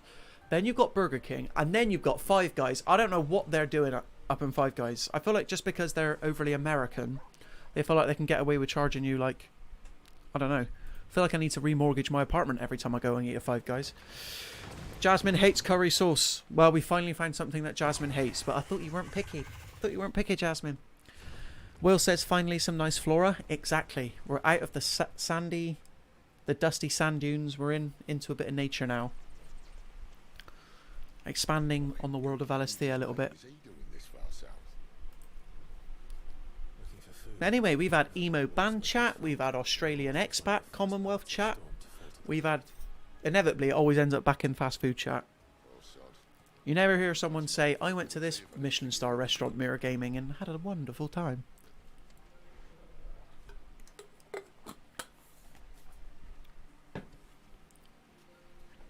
So yeah, Sid's just the guy in this game, let me tell you now. Look at this beautiful man, He's also got the power of invisibility, look. Ooh, here we go. Have I upgraded all my abilities before I go in? Let's have a look. Am I wearing the best bracers? Yeah. So here you've got talismans you can wear that do affect gameplay. So if you don't want to evade, you can like equip the evade chain. Same thing with healing, and even Torgal you can like map to a command. So you can kind of tailor the difficulty in that way. Look at this flora, Will. Deadly beasts. Not very friendly, but luckily fire is good against flora. Adam says, Five Guys charging the dollar amount but forgot to change the symbol. That is true. Do you know what? I think you're onto something there. They were just like, yeah, that'll do. No. You're not. You can't tell me these burgers, these patties, are being flown all the way from America. Why am I feeling the need to pay for them to that degree? JD says, I went to go see Rocketman in 2019 and left after 10 minutes. Afterwards, I went to Five Guys, and when they told me the price, I left. Can I get a cheeseburger and fries, please? Yeah, that'll be $55.70. Okay. You can keep it then. That's what I would have said. That doesn't surprise me, JD. Edge of Awesome Light coming out with the bangers. I watch mostly the Absolutely Fabulous comedy, but he brings up a literally legendary show now, The Vicar of Dibley. The Lord is my shepherd, It's a bit of a tradition in the Potter household that we watch the Vicar of Dibley Christmas special. I believe it's called the Christmas Lunch Incident, where Geraldine has to eat 3 or maybe even 4 Christmas dinners in one day. That is a classic. So nice pull. JD says, I actually really like the Rocketman, but I wasn't in a good mood on that day at the cinema. Yeah, it is worried how like the mood you're in can affect how a film like hits you. Like I feel like it has the power to change your mood, but then if you're in a bad mood, then it can just, you know, if you're not enjoying it, it really detrimentally impacts. I think Rocketman's fine. I think it's like another one of those biopics, like a musical biopic. It follows the same beats That's my problem with musical biopics. Although I went to go see I Want to Dance with Somebody, which is the Whitney Houston biopic, and I actually thought it was really, really good, and it should have done better at the cinema. Edge of Awesome Light, more than Fawlty Towers. What, Vicar of Dibley? Oh, for me it is, yeah. Then I've only watched very few Fawlty Towers. Monty Python as well. Just don't get it. Do not get it. I like absurdist humour, but I'm more of a Mighty Boosh guy. Mighty Boosh IT crowd. Yeah. Adam L says nothing beats My Hero for British TV. Oh man, now we're coming in with the deep cuts. Ba, ba, ba, ba, ba, ba. Hello there, Janet. Yeah, I love My Hero as well. I feel like at some point aliens came to Earth and just mind wiped everybody that My Hero even existed. Because My Hero with Ardal O'Hanlon was a really, really good British sitcom. Before Iron Man, there was Thermo Man. Everybody remember that. Jasmine really fancies a Five Guys now. Yeah, yeah. Isn't it payday tomorrow though, Jasmine? So I reckon you should do yourself a solid and order yourself a Five Guys for lunch tomorrow. Treat yourself for making it to the end of the week. Oh yes. There we go. This guy should be dead now, hopefully. Certain attacks work better against health, and other attacks do better against the stagger beater. There we go. JD says, I'm not a fan of biopics, especially Elvis puts Doja Cat on the soundtrack. Oh, really? Doja Cat is like such an of-the-moment artist. Like, I don't think she'll... No, she's decent, don't get me wrong, but, you know, I don't think she'll stand the test of time. Adam L says, don't forget My Family. Can't forget My Family. Cannot forget My Family. With Ben Harper, the dentist, yeah. And Zoe Wanamaker. Not enough Doctor Who chat in the chat, that's what I'm saying. JD says Rocket Man was very stylish. Yeah, that's fine. The Saturday Night's Alright for Fighting sequence was good when he like ages in the middle of the song. But other than that, it's just Taron Egerton wearing increasingly flamboyant outfits as Elton John. It doesn't really sound anything like Elton John. If you want to watch a good Taron Egerton film that's also directed by Dexter Fletcher, that's better than Rocket Man in my opinion. JD, go and watch Eddie the Eagle. That is a great film. Nath says Phone Shop is really underrated. Again, never really watched Phone Shop, but I do like Extras, and they had a phone shop in it. And obviously the In-Betweeners, come on now. Edge of Awesome says, because in Australia they have broadcast much of the Fawlty Towers episodes, and much of the viewers, much more of the good comedies. Yeah. I feel like Fawlty Towers is like the Friends... Oh, excuse me. The Friends of the UK. Like, Friends is just always on TV. Actually, Only Fools and Horses is the Friends of the UK. Wills agrees with Nathan that Phone Shop's good. He says, good shout, Nathan. Laugh per minute ratio is up there. Maybe I should give Phone Shop a go. I feel like everyone was liking Derry Girls most recently, which I've not jumped on yet, by way of like British comedies. And obviously a lot of those actors have gone on to do other things, so... Guys, how am I reading this chat and fighting at the same time and not dying? It's a miracle. Jasmine says, love me a bit of Doja Cat, but all of her songs sound the same. So what you're saying is that all of her songs sound like, didn't even notice your heart is hard to go with. Like, that song is a tune. Jasmine says, boo Doctor Who. Everybody, moderators, can we get Jasmine out of the chat, please? We don't need that negativity around here. Doctor Who's greatest TV show ever made. Adam L says The Royal Family and Ideal. My god, so much good old TV. Yeah. Where are the sitcoms these days? There are no sitcoms. Even sketch comedy shows you have to go on Netflix for things like I Think You Should Leave. But I really like The Royal Family as well.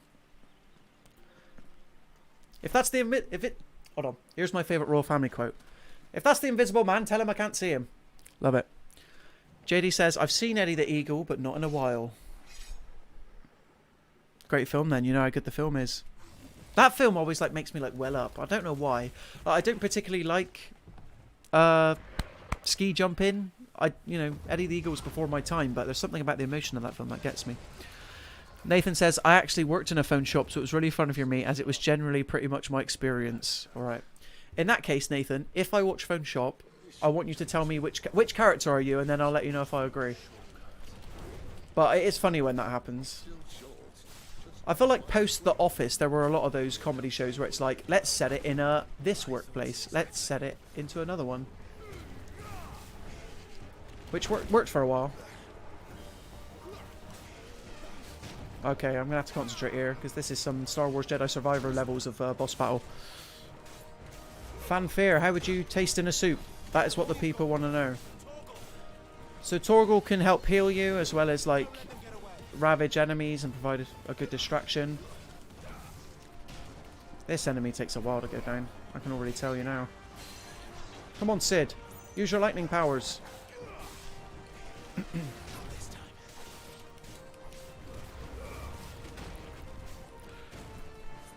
Edge of Awesome Light highlights the IT crowd. Yeah, that was a great show. I used to love that growing up in secondary school. And the final episode that they brought back for one, I'm so glad they did that, because the characters required a good send-off. Chris O'Dowd. Like, fair play to Chris O'Dowd, like, starting off in, like, playing the schlub, literally the slub, in a British sitcom, and then, you know, going on to star in Hollywood movies and such. That was really, really good for him. Not for me, unfortunately. It's about halfway down now. Most bosses you stagger twice. Whoa. Oh. Classic move. There's a boss in Zelda that functions very similarly to this, which I won't spoil because that's a different game, but yes. Oh, belly flop got me right at the end. It's all about the precision dodges with this one. Ah, damn it. Yeah, I agree. Chris O'Dowd, he had a pretty good career. Awesome Edge of Light. Edge of Awesome Light, sorry. Although you don't hear much from him these days. I think the first film he did post-IT Crowd was Bridesmaids. And obviously that was pretty much of a breakout hit. And I think that helped him a lot. Speaking of films, though, it does feel a bit wrong that Final Fantasy 15 had all these extra marketing materials with it, behind it. Like, it had its own prequel movie, extra DLC, all that jazz. Final Fantasy 16's lore is so good. I would have taken, like, a prequel movie. But then I guess the prequel kind of is the game, so they didn't need to.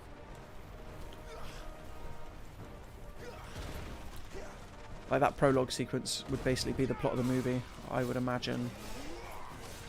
We've almost got him, guys. We've almost got him. Edge of Awesome Light says, I was glad that IT Crowd started it all for Chris O'Dowd. Not only Chris O'Dowd, but Richard Iowati as well, the guy who played Moss. Like, look at him. He's in a Fable game. He's going to be in the next Fable. Adam L chimes in, says, my early career was working in Comet. Oh my god. Now you're taking me back. Comet. Not Curry's, not PC World. Comet. Then there's that YouTube show in a store called Playtech, so I can relate to that. Yeah. Not seen that YouTube show. Oh. I'll tell you what, my laptop's probably going to have to go into Comet or PC World. Carries on running this hot.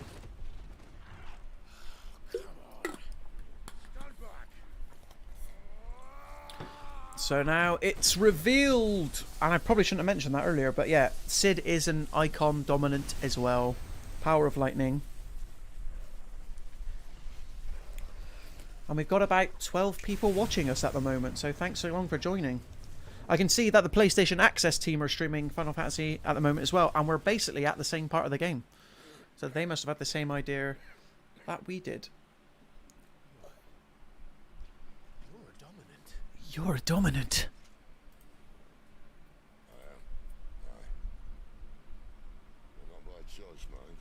Old bloody Roland strapping the lads. But thanks again for joining me, guys. We've got just over half an hour left of the stream. And if there's any interest, there's the potential that we could stream some more Final Fantasy 16 sometime next week.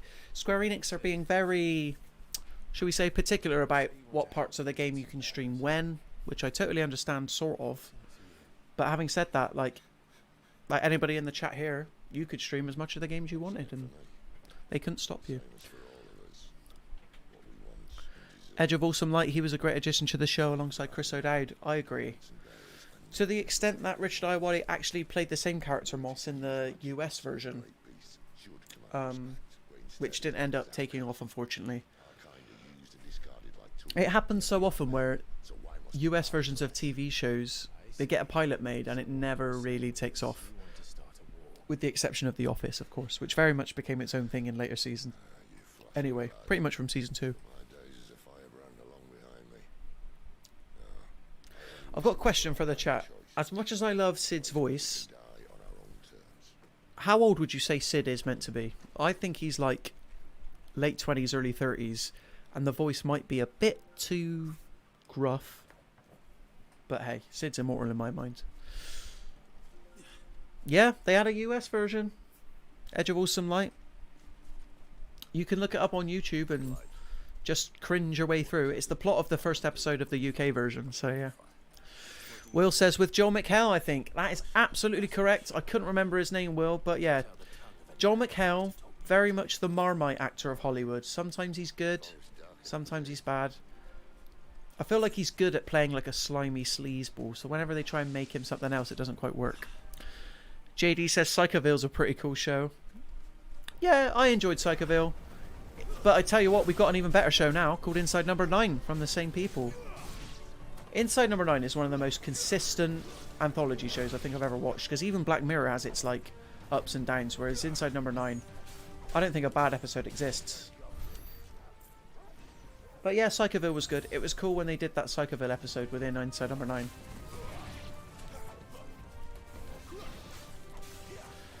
Will Johnson in the chat, he is responsible for the thumbnail for this here video that everybody's watching. So everybody put some claps in the chat for Will. Say awesome job on the thumbnail. This is where he tells me that Matt did the thumbnail. Edge of Awesome Light. Look at the US version if you want. It's different. I mean, I didn't even watch the US version of Inbetweeners. I heard such bad things about it, so I refuse to watch that.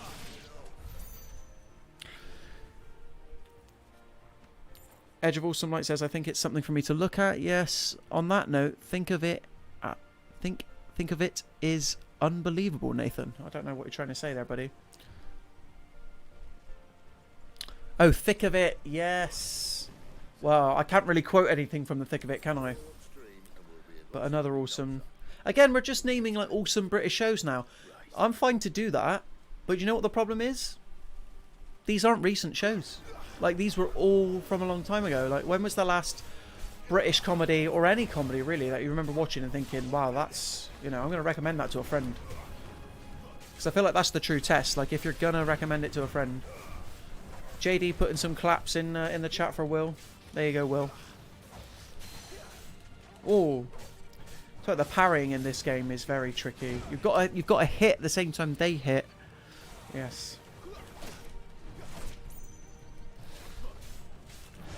Will Johnson says everything Inuichi ever made is really good. Have you watched Veep then, Will? Is Veep good? Because I've heard that's like US Thick of It. Let me know. Oh my god, everybody. Batman's in the chat. He says, I'm Batman. Wow. Is this Michael Keaton or George Clooney? Either way, thanks for tuning in. Batman's a fan of Final Fantasy 16, everyone. You heard it here first. We're just slashing away at this mini dragon wyvern. He's kicking my arse. But I did unlock a skill that can imbue my sword with flames, so I should be using that more, actually. Look at this. I have some of that.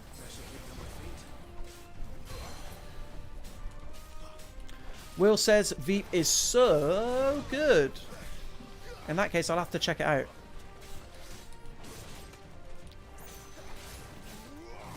Come on, almost there. Here we go. JD says, I used to do impressions of Little Britain that were popular in school, but don't know, I think they were making fun of me. Well, Little Britain was of a time. I watched it. I wouldn't advise doing any impressions of it these days. Yeah. Edge of Awesome Light and Doctor Who was one of the best shows as well in the UK. Now you're speaking my language, but I feel like you're patronising me a little bit. Patronising? Patronising? But yeah, Doctor Who's just like... Doctor Who is... You can go anywhere, do anything. The sky is the limit, and the sky's not even the limit. Like, it's so good. Nathan says hello to Batman. I know, is Batman still amongst us? I don't know. Jasmine says, despite hating Jack Whitehall, that was one of his better shows. Oh, Fresh Meat. Yeah. That was another one of those shows that I was kind of like, well... I'll hold my hands up, Jasmine, and say I really liked Bad Education with Jack Whitehall in, even though it was quite lowbrow. Edge of Awesome Light says, Tom Baker used to be in the original Doctor Who. Ah, but he wasn't the original Doctor Who. He's the most popular of the classic era, but William Hartnell was the original Doctor. Adam says, Doctor Who died when Tennant left. Changed my mind. Okay, this is a whole debate. Because Christopher Eccleston is my favourite Doctor. Obviously came before Tennant. Matt Smith is a great Doctor, Adam. Like, he's wise beyond his years. He really... Can you imagine having to be the actor to follow up David Tennant? And not only did Matt Smith do a really good job and was the writing intriguing, it was different, but it was intriguing, it was more introspective. Matt Smith killed it as the Doctor. He didn't do David Tennant again. He did his own thing, and I really respected that about him. Peter Capaldi also underrated Doctor. Jasmine says Bad Education was alright, to be fair. Yeah, Bad Education was a laugh, I would describe it as. But not the kind of show that I would describe, that I would say share with my parents, do you know what I mean? Very particular brand of comedy.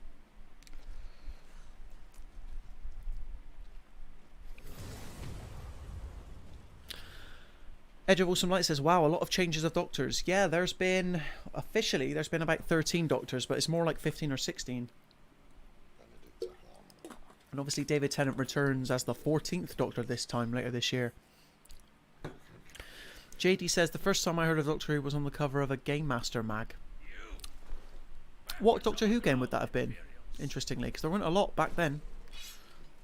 I'm old enough that I've actually written for Games Master. Oh my god. Yeah, that was a good time. I missed that magazine. Nathan says, I prefer Matt Smith's Doctors to Tennant's, although it's close. I thought the lore was better with Smith's, and there was an overarching story. Yeah, you had the crack in the wall, you had the silence with Matt Smith's era. I think Stephen Moffat's writing could be a bit too up itself every now and then, whereas David Tennant was basically more spectacle-based. Like, easier to follow along to. But Matt Smith's story was good, and the story in which they crossed over, The Day of the Doctor, was an awesome 50th anniversary special episode. Adam says you are always recommended to get a second opinion from doctors, so the more the better. Yeah, that is true. Again, like, it's a shit. Like, I do understand people dropping off and on again, because if you don't jive with the Doctor, then that can ruin the whole, like, the next 3 or 4 years of a show to you, and that's not the case with a lot of shows. The show, as well as the Doctor, the show itself regenerates because behind the scenes creatives change. Like Ncuti Gatwa, I've not watched a show on Netflix he's in, which I don't know if I can say the name of. It's, Education, but I have it on good authority from my sisters that he's really good in it, and I can't wait to see what he does with the 15th Doctor next year. Bring it on. Oh, I'm getting my arse kicked on this one, guys. Yeah, look at that. But no, my favourite Doctor is Christopher Eccleston, which is sad because he only did 1 series, 13 episodes, 9 stories. That's all I'll ever have. I think it's 9 stories, something like that. Anyway, we're officially into the last half an hour of the stream. We've seen a fair bit of Final Fantasy 16 now, but this has been a good chat. The chat's been popping off.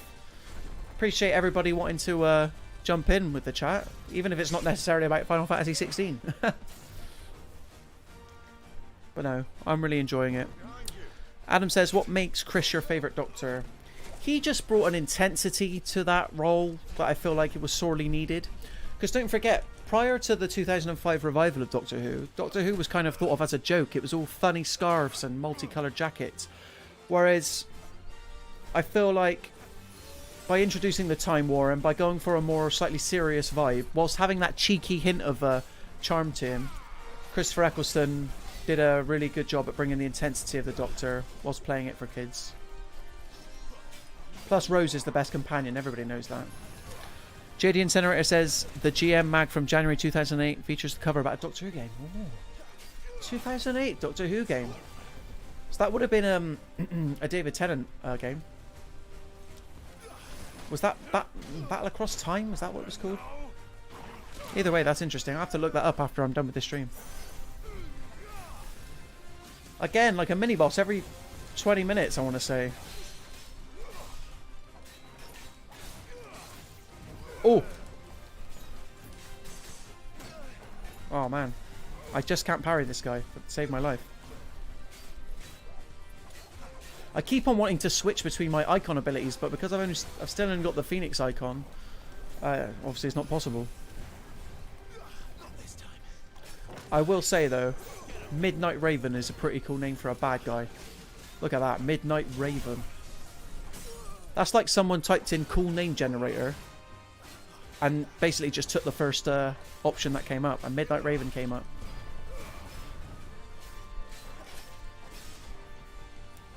Oh, here we go. Fire Sword Strike, love it. Where's he going? Where's he going? Lost sight of him. Oh, I dodged that. I dodged that then, guys, I promise you. And I am running low on health potions, so it is, it's now or never. Oh, no! Oh, man. My slipper fell off. I'm getting so agitated. There we go. That's what we want. Some precision dodging. Oh! Is that the end of it? Ooh. JD says, did you know that Matt Castle received a lot of vitriol for giving Super Smash Bros. Brawl 93%? Did he? Super Smash Bros. Brawl is a very controversial entry because obviously it was following up Melee, which is considered the best one, I think. Maybe the Switch one has overtaken it. I really like Brawl because it introduced Sonic the Hedgehog and Metal Gear Solid Snake. So but I know people's main beef with Super Smash Bros. Brawl is the tripping mechanic that they added, which is a stupid mechanic. Like, yeah. And you've also got Subspace Emissary, which is the story mode. That's why I like Brawl. I really like the story mode. Edge of Awesome Light says, it's currently 1:30 AM in Sydney. Wow. That is still a night time, but it's morning later on. And I would say that I enjoyed most of this stream, Aaron. And I love the great gameplay going on. It's always a joy to watch. Well, if you haven't subscribed to the channel, we do streams regularly. Nathan, my boss, was streaming F123 earlier this week, having a grand old time. And I do streams regularly as well, so be sure to subscribe if you haven't. And fair play to you for staying up at 1:30 in the morning, Edge of Awesome Light. Yeah, thanks for sticking around. Also, what's this? I enjoyed most of the stream, Aaron. Why not all of the stream? What's going on with this most, eh? Most of it? Come on now. You don't believe me. Was it you or Jason that was saying there's a lot of cutscenes in this game? I can understand cutscenes putting people off, but cutscenes are the reward for the gameplay, you know? That's how I like to view it anyway. Just looking at my emails, a brand new Super Mario game is coming. Don't I know it? Because I've been seeing Elephant Mario all over the internet. But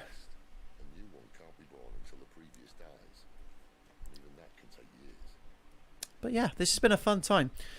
Edge Awesome Light says, yes, I'm still subscribed to you, Aaron, and great channel. Well, thank you for the kind feedback, because honestly, it's always a pleasure chatting to you. We've got regulars like JD here, Adam has popped up more than once, on more than one occasion. Scott, I don't know if Scott's still here, but thank you for popping in. Nathan's not buying it. That might be a different Nathan, actually. Nah, it wasn't, no. What if someone discovers the bodies? I'm trying to think what happens next in this game. In terms of, like, because this will be the last bit of Final Fantasy 16 you guys get to see today. But yeah, so far we've seen Icon Combat, we've seen Titan Combat, and we've had Torgal join us. So I'm pretty glad with the progress we've made. But yeah, if you haven't, and you want to learn more about Final Fantasy 16, I would say after the stream, if you're not sick of the sound of my voice by then, go to, well, stay on the Mirror Gaming YouTube channel and basically watch my review for Final Fantasy 16, because I really loved it. Nathan says my alter ego. Yeah, I thought so. I thought that was the case. How many other Nathans would be chiming into the chat that early? Any idea what that is they built the village around? JD says The Quiet Man was so bad. Heard some I didn't even play The Quiet Man. That was the one that was like, it looked like an FMV game, but yeah. shame You What truly year was think that? Dominance waiting for us in that village. That was a couple of years ago. It's never given me any reason to doubt. And it was Square Enix, wasn't it? Yeah, I was just looking that up. Why would Square Enix put out a game of such low quality?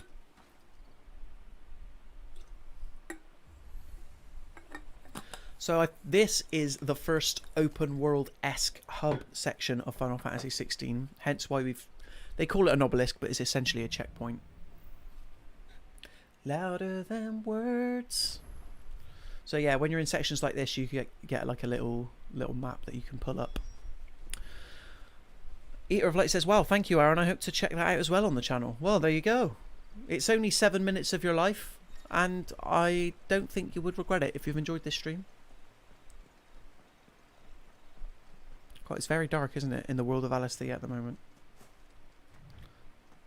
Look at Clive go. He does tend to speed up when you're in these open world sections, and I just like how you can yeet over every fence. Hoot! There you go. Figures up ahead. JD says The Quiet Man came out in 2018. 5 years ago. Wow. Where was I 5 years ago? I was just graduating university. 5 years. 5 years ago? No. I wish. I was somewhere else. Edge of Awesome Light, we'd appreciate that if you did want to watch the reviews. There's plenty on the channel. And like I said, it's been a banger year for 2023 games. So, don't be surprised if we recommend quite a lot of games on the Mirror Gaming YouTube channel. There we go. I tell you what is my game of the year so far? That's a good question. As much as I liked Zelda, and obviously it's an amazing game and it's the game that keeps on giving, I am more attuned to like the linear cinematic, we're going to tell you a story and you're going to experience it. Because Zelda's story is very surface level, right? It's very light and thin. Oh, excuse me. It may change, but I think my game of the year so far is either Diablo 4 or Star Wars Jedi Survivor. Probably Star Wars Jedi Survivor. Sign of the Royalists. I really loved that game. And Star Wars is so hit and miss at the moment as well. Like, it really won me back over. What do we do now? First we look for my scouts. You start here. I'll circle around the back. How do I let you know if I Yeah, we got... find him? Wow. Yeah, we got about 20 minutes left of the stream. And thanks for sticking around, guys.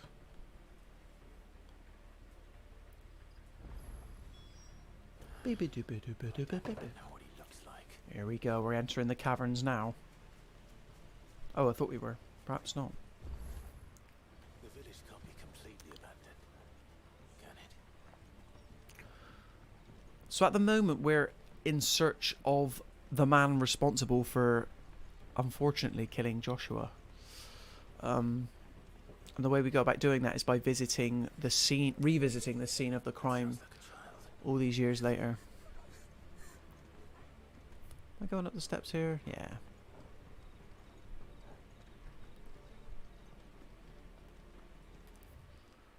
I'm on top of the quest destination. What's going on?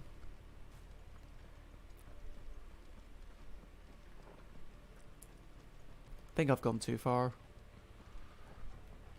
Is it over here? Yeah, here we go. Thought so. Some like Tears of the Kingdom, some liken it to an expansion pack. Yeah, I mean, it started off as DLC, didn't it? That is on record, that is confirmed. But Assassin's Creed Mirage started off as DLC for Valhalla, and I'm really looking forward to Assassin's Creed Mirage. I can't wait. Find them. Make sure A lot of people are down on it because it's a smaller Assassin's Creed. I haven't finished an Assassin's Creed since Assassin's Creed Origins. Odyssey and Valhalla were too bloated. But yeah, I don't think Tears of the Kingdom is an expansion pack. You get so much more game for your buck, and the powers are far better than the powers in Breath of the Wild. Let's be honest, come on. Have you seen some of the creations out there? People have built Metal Gear Rex in Tears of the Kingdom. I have no idea how much time and patience that would take, but they did it.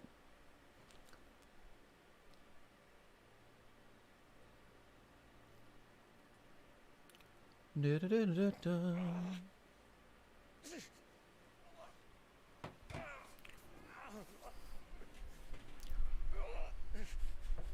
So yeah, this is a scout from Sid's hideaway who supposedly saw the other fire dominant that is responsible for killing Joshua. We come to save him.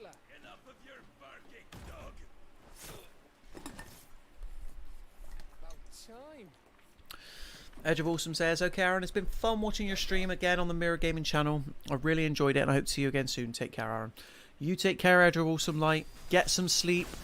And we'll hopefully see you on a stream sometime again soon. But yeah, thanks for tuning in and get your butt to bed. Wow, go to sleep. Maybe put some Fawlty Towers on, some Vicar of Dibley.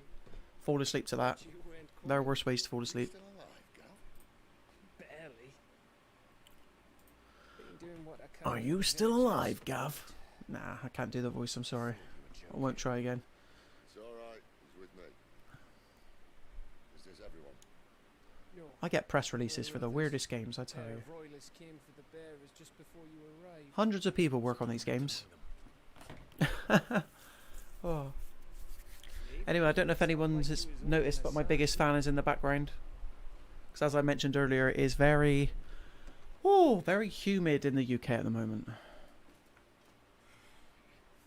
I can't open the window because there's building work going on outside. And I don't want you guys to have to hear that. But this is probably going to be one of the final encounters before I end the stream. Let's see how far we get with it. Got to chase this guy down.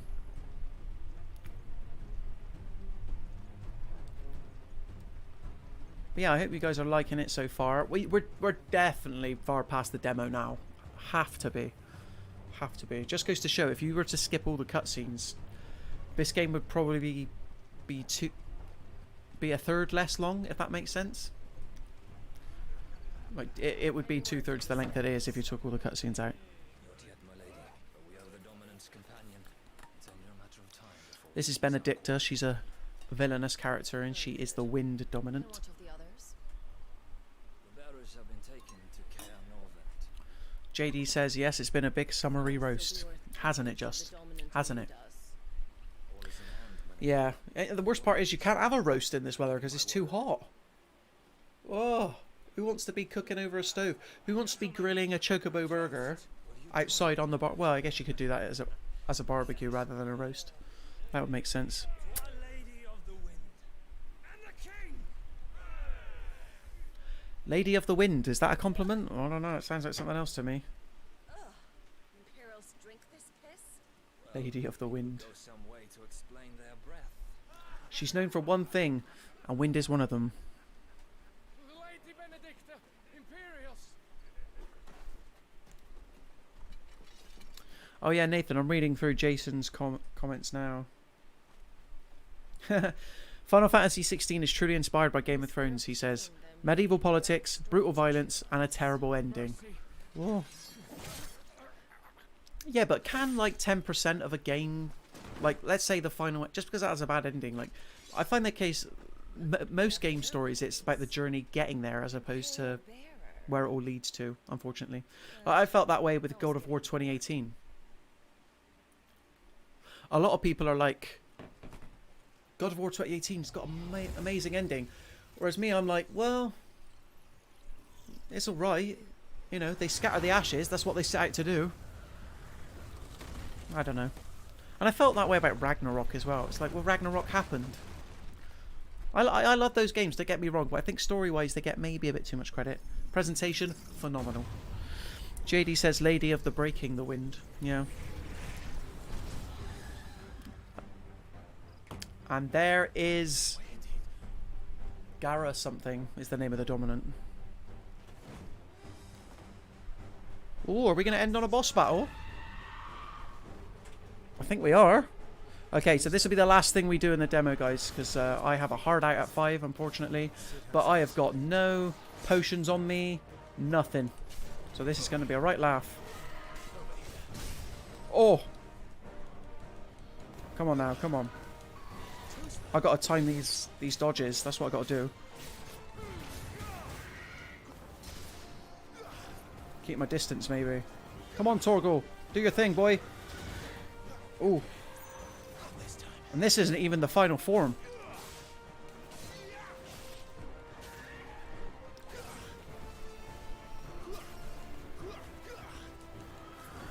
Oh. Nice try. Oh, man.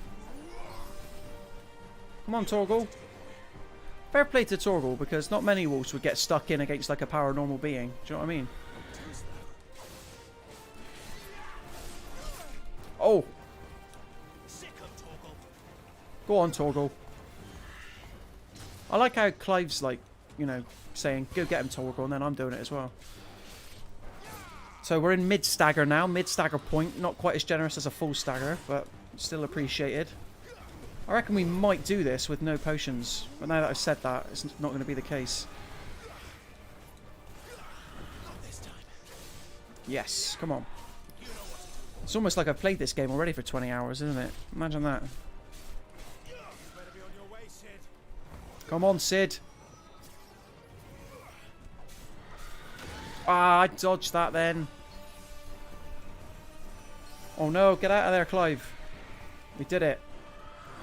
Ah, no, that was my bad then. I'll own up to that. Oh no. Come on, come on, we can do this. Come on. She staggered. We did it. Come on. Health is low, but spirits are high. That is the Clive Rosfield chant. Health is low, but spirits are high. Are we going to get her before she stands up again? Probably not. Ah, keep lunging. Oh man, if I got to redo this fight again, I would be very annoyed. Yes! That's what we want. Come on. These icon abilities. Yeah, we did it! Oh, I'm happy with that. Literally no potions at all. Health down to like the last fifth or whatever, and we got her. We got her. Nice. Let this cutscene play out. And then I'll be off. But thank you again, everybody, for joining me. You've got some fighting, even for a branded. So he's a branded because he's got that mark on his face.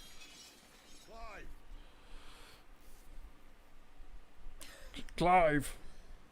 Look is here to save the day. But I can't say it enough. Thanks again to everybody for sticking around. I think we maxed out at 13 viewers today, which is pretty good going. I feel like my personal best was about, well, there was that reaction to the Zelda trailer that me and Nathan did, and I think there was a lot of people watching that day. I asked you a question. Lord Commander. Why? Because I'd had enough of you and your king's antics. And yet here you are, stealing my branded. What are you plotting? As if I'd tell you. So these guys clearly have a history, right? Sid and Benedicta. An implied history.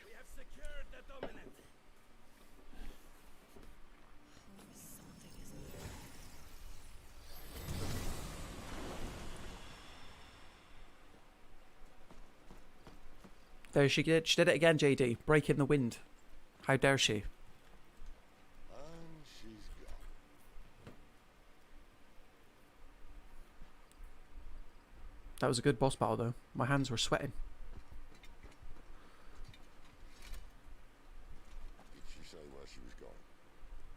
No. Then we head back to Lost Wing. One of the villagers may have heard something. But we can't just... Which is why I sent Gav. The man has a Gav. nose for these things. Gavlar from Gavin and Stacey. That's where I keep thinking about it.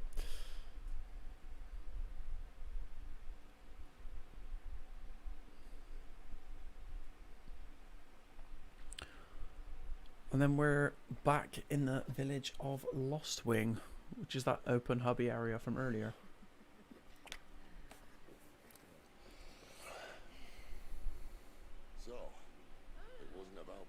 at all. They were looking for a dominant. Yeah, that's right. Thought we were hiding the bastard. Any of us would keep Oh, on they said it. that under our roof. Don't come for me, YouTube gods. When no one talked, they started rounding up everyone with a When no one talk. and then everyone without one and all. They do nail the British accent in this game, I will say. Like, regional accents. Can't complain. Almost everybody in the UK is represented via an accent. If you'd accepted my invitation. Oh, don't remind us. We were all saying the same thing. Do you think we're going to see many Clive Rosfield like cosplays? Clive Cosfields, you could say.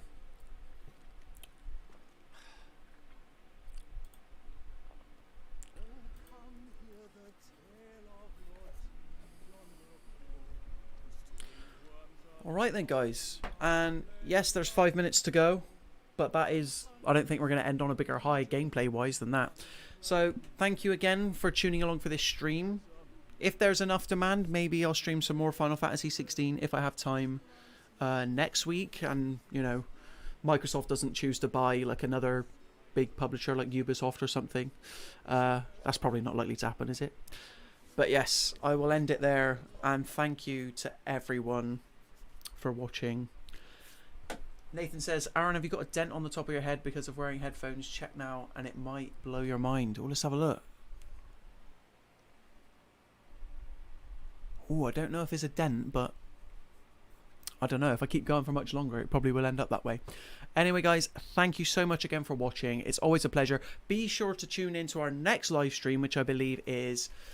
Well, the next guaranteed one is Wednesday at 4 p.m. That is for our weekly news roundup podcast, the Mirror Gaming Walkthrough. I haven't been on it for the past 2 weeks, so I'm determined to get on it this time, but don't hold me to that, but I'll try my best to be there. Until then, thank you so much for watching.